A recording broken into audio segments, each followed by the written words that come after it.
Hello everyone, welcome back to my channel. इस video में आज बात करेंगे एक नए टॉपिक के बारे में। और कल हमने किया था कारक और परसक को लेकर। अगर आपने नहीं देखा है तो प्लीज़ से देख लीजिएगा। And the next topic will be हमारा रहेगा वाक्य। वाक्य में आपको जैसे सरल वाक्य होते हैं, संयुक्त होते हैं और मिश्रित वाक्य होते हैं, उन चीज़ों पर बहुत अच्छे क्वेश्चन रहेंगे। अप्रोक्स आपके 150 क्वेश्चन रहेंगे कल वाले चैप्टर में, जो आपका वाक्य वाला चैप्टर होगा। विराम चिन्ह का छोटा सा चैप्टर है, जल्दी से हम कर भी लेंगे यहाँ पे। और यहाँ पे देखो हमें पूछा है, फर्स्ट क्वेश्चन है यहाँ पे, दिए गए चिन्हों में से आदेश चिन्ह बताना है। कि मतलब अगर किसी को आदेश दिया जाता है तो किस तरह का चिन्ह हम यूज़ करते हैं। ये वाला जो चिन्ह है इसका मतलब होता है कि ये चीज़ बी कंटिन्यू है। यहाँ पे आपको दिखाई नहीं दे रहा है, यहाँ पे कोई भी चिन्ह मान लो। लेकिन आदेश जो चिन्ह होता है, हमारा आंसर जो है वो ऑप्शन नंबर सी रहेगा। कैसे? अगर मान लो कोई भी, जैसे आप निबंध वगैरह लिखा है, अगर आपने छोटे क्लासेस में, या पत्र लिखा है, या कोई भी अगर आपने पद्यांश या गद्यांश लिखा है, तो अगर हम किसी को ना आदेश दे रहे हैं तो इस साइन का यूज़ करके ऐसे लगाते हैं और फिर हमें मतलब आगे वाक्य पूरा कंप्लीट करना होता है।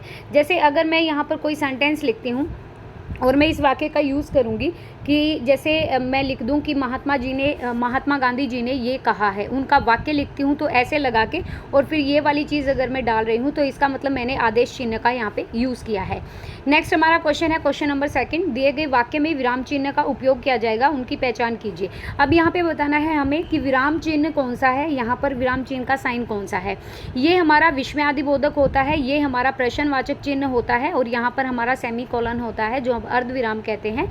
यहाँ पर पूर्ण विराम और सेमी कॉलन है। और यहाँ पर हमें पूछा है कि किस विराम चिन्ह का उपयोग किया जाएगा इस वाक्य में। बहुत दूर से आ रहा है, 2 बार सेंटेंस बोला गया था। देखो, वह दूर से यहाँ पर से के बाद हमें कॉमा लगा देंगे हम यहाँ पे, और बहुत दूर से आ रहा है ऊपर जब लास्ट में हम लगाएंगे तो यहाँ पर पूर्ण विराम का चिन्ह लगा देंगे। तो हमारा ऑप्शन नंबर डी जो है वो जाएगा, क्योंकि यहाँ पर ना तो प्रश्नवाचक चिन्ह आएगा, ना विस्मयादिबोधक आएगा।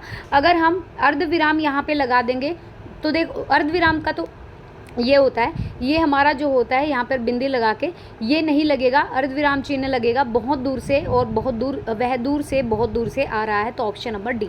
नेक्स्ट है, विराम चिन्ह का यूज़ कीजिए, इस सेंटेंस में कौन सा लगेगा। हमारा विद्यालय प्रातः 8 बजे खुलता है, ये कैसा सेंटेंस है।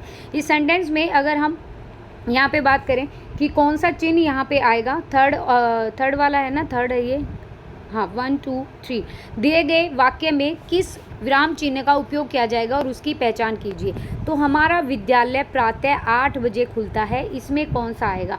इसमें हम अगर हम लगाएं तो यहाँ पे प्रातः में यहाँ पे ये विसर्ग लग जाएंगे, ये वाले, और कोई नहीं आ सकता। पूर्ण विराम बिल्कुल सही लगा है यहाँ पे, तो ऑप्शन नंबर डी जो है यहाँ पे लग जाएगा ये चिन्ह, और ये सही रहेगा, ऑप्शन नंबर डी। नेक्स्ट है, तुम सब कहाँ जा रहे हो। तो ये प्रश्नवाचक चिन्ह है, तो ऑब्वियसली यहाँ पर प्रश्नवाचक चिन्ह आएगा, ऑप्शन नंबर ए। दिए गए विराम चिन्ह में से लाघव चिन्ह बताइए। लाघव चिन्ह इस तरह का होता है, जैसे अगर हम लिखते हैं डॉक्टर तो यहाँ पे हम ये लगा देते हैं, ठीक है, डॉक्टर में ये लगा देते हैं, तो इसी को लाघव चिन्ह कहते हैं। तो option number D will be correct. दिए गए वाक्य के लिए किस प्रकार के विराम चिन्हों का प्रयोग किया जाएगा। सुनो सुनो वह क्या बोल रही है। अगर यहाँ पर 6 नंबर क्वेश्चन की बात करें तो यहाँ पे क्या आएगा, देखो, एक सुनो के बाद कोमा आएगा, फिर यहाँ पे आएगा सुनो सुनो, फिर यहाँ पे कोमा आएगा, वह क्या बोल रही है। अब यहाँ पर क्या आएगा, पूर्ण विराम आ जाएगा। अगर यहाँ पर हमारे पास प्रश्नवाचक चिन्ह होता, वह क्या बोल रही है, लेकिन आगे भी तो देखो सुनो सुनो बोला है, तो ठीक है, ये एक कॉमन सेंटेंस है, ये प्रश्नवाचक चिन्ह में नहीं आएगा। Option number A will be correct होगा, यहाँ पे करेक्ट आंसर होगा। नेक्स्ट है, दिए गए विराम चिन्ह में से अर्धविराम चिन्ह बताइएगा। तो यहाँ पर अगर हमें अर्धविराम चिन्ह की बात करिए, ये कोमा होता है और इसको हम अर्धविराम चिन्ह कहते हैं। एक ऊपर बिंदी लगी होती है, नीचे कोमा, तो इसको हम सेमी कॉलन कहते हैं। इसको इंग्लिश में याद रखिएगा, बहुत ईजिली आपको याद भी हो जाएंगे। तो इसको हम सेमी कॉलन कहते हैं, option number D will be correct. 8 number question में चलते हैं। यहाँ पे लिखा है, दिए गए वाक्य में किस विराम चिन्ह का उपयोग किया जाएगा, उनकी पहचान कीजिए।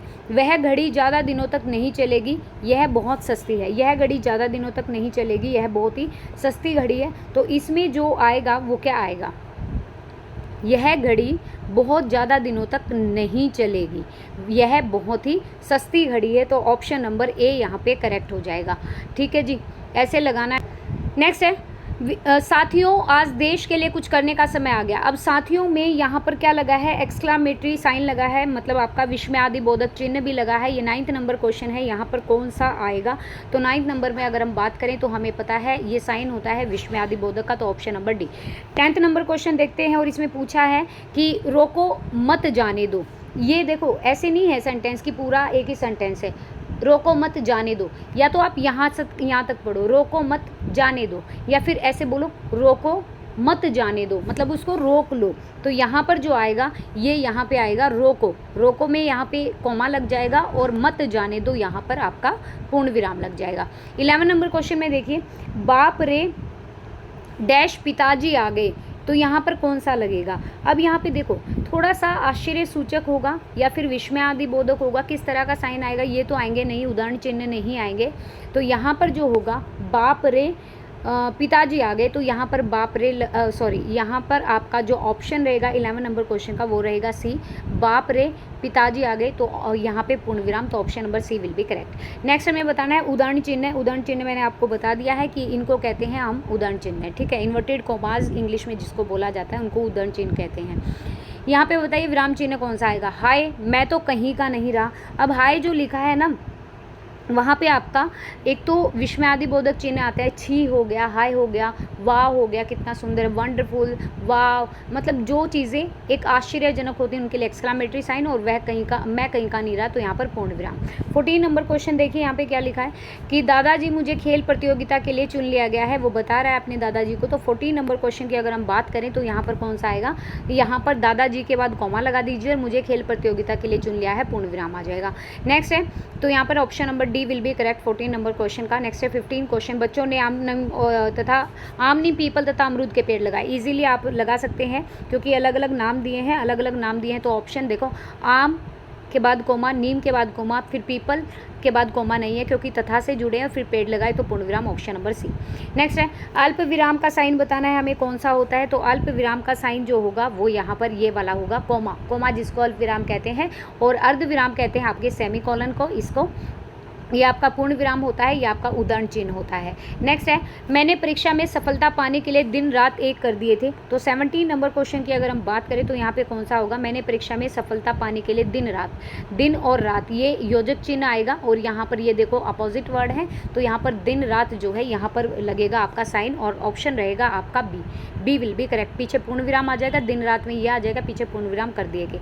चलते रहो कहीं रुको मत, यहाँ पर 18 नंबर क्वेश्चन की बात कर रहे हैं। तो 18 नंबर क्वेश्चन में अगर बात करें चलते रहो रुको मत, चलते रहो के बाद कोमा और रुको मत के बाद आपका पूर्ण विराम।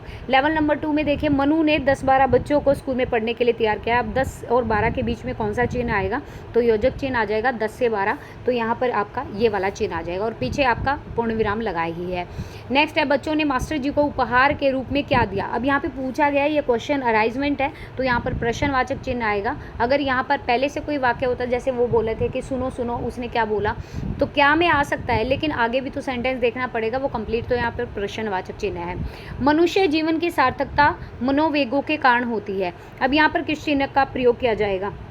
3rd नंबर क्वेश्चन में बात करें तो मनुष्य जीवन ये हमारा योजक चिन्ह है, और पीछे हमारा पूर्ण विराम लगा है, तो यहाँ पर योजक चिन्ह और पूर्ण विराम कहाँ पर लिखे हैं? ऑप्शन नंबर सी में करेक्ट है। नेक्स्ट है कि शाबाश इसी तरह सफल होते रहो, तीनों साथ साथ खेलते खाते पढ़ते और टहलते थे। वस्तु व्यक्ति स्थान बावादी के नाम को संज्ञा कहते हैं, वह कब तक आएगा कहा नहीं जा सकता। कौन से सेंटेंस में सही से प्रयोग हुआ है? शाबाश इसी तरह सफल होते रहो, तो पीछे विस्मयादिबोधक क्यों लगाया? अब देखो तीनों साथ साथ खेलते खाते पढ़ते और टहलते थे, खेलते खाते, यहाँ पर खाते पढ़ते और टहलते थे, ठीक है। यहाँ साथ साथ योजक चिन्ह लगा है, खेलते खाते नहीं आएगा, ये वो खाना वाला अलग है, पढ़ते और टहलते थे, तो यहाँ पर गलत प्रयोग हुआ है योजक चिन्हों का। वस्तु व्यक्ति स्थान भाव आदि, भावादि नहीं भाव और फिर आदि लगाएंगे, ये गलत लिखा हुआ है। वह कब तक आएगा कहा नहीं जा सकता, ये बिल्कुल करेक्ट है। यहाँ पर आपका अल्प विराम है और आपका पूर्ण विराम है। तो ये था विराम चिन्हों को लेकर। मैं आपको कल के चैप्टर की एक बार दिखा देती हूँ। हम वाक्य करेंगे, वाक्य से बहुत सारे क्वेश्चन हैं, 100 से ऊपर क्वेश्चन है। अगर आप वाक्य करोगे मेरे साथ तो आपका चैप्टर कंप्लीट हो जाएगा। एंड गाइज आपको वीडियो कैसा लगा प्लीज़ कमेंट करके बताइएगा। And thank you so much video देखने के लिए, थैंक यू।